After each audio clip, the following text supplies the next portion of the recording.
federal reporting, only 37% of all Indiana schools met or exceeded expectations during the 2022-2023 academic year. Recent state assessments also revealed that only 30% of students were proficient in math and English language arts. What should we do to improve equitable education outcomes for students across the state? I'll try to keep this brief. We need to do away with state standardized testing. We need to let our teachers teach. We need to decentralize education in the state of Indiana and flatten our bureaucracy.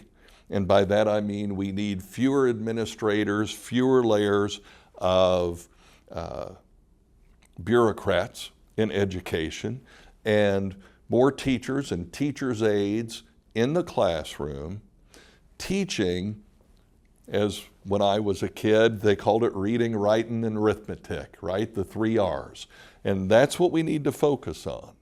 And we've gotten so far away from that. Education is a political football in this state, and we need to do a Tom Brady and take the air out of that political football and get back to teaching kids. Yeah, my first question would be on the assessment piece. I think when we're hanging our hat on assessments and percentages of pass, not passing, those who took it, those who did not, attendance, all the percentages we're hanging our hat on, that we're not comparing apples to oranges. So Indiana is really good about changing our assessment every few years. So we have standards set, we continue to change those, then we continue to change the assessment. So we don't have good trend data. We don't have good trend data at the individual level. We don't have good on the student. We don't have good trend data as a school or as a state. So our charge when we were in the office said, quit, change it, pick one and stick to it so we really know that trend data. At the local level, the schools have done that. So we're really assessing heavily because we have more faith in continuing to have that trend data. At the state level, there's such pressure and an appetite to continue to change that at the tune of $40 to $60 million every time we do it, but it also causes confusion. It makes public schools look bad, and my charge is at the end of the day, I think sometimes that checks a box for them.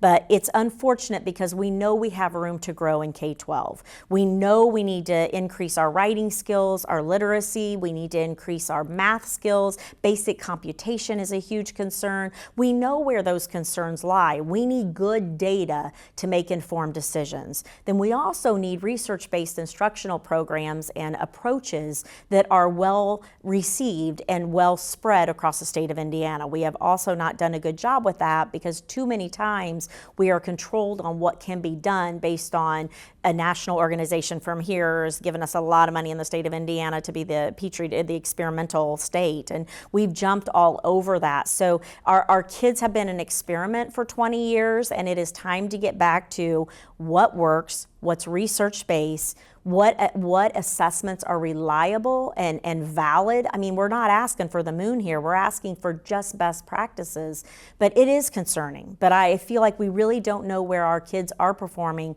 because we keep changing the assessment and the bar, and the standards in which they're assessed. Sometimes too, those standards that we're teaching aren't aligned to the assessment, and so that also becomes a problem. That's as appalling as the stat on infant and maternal mortality, especially when that's half of our state budget of $22 billion.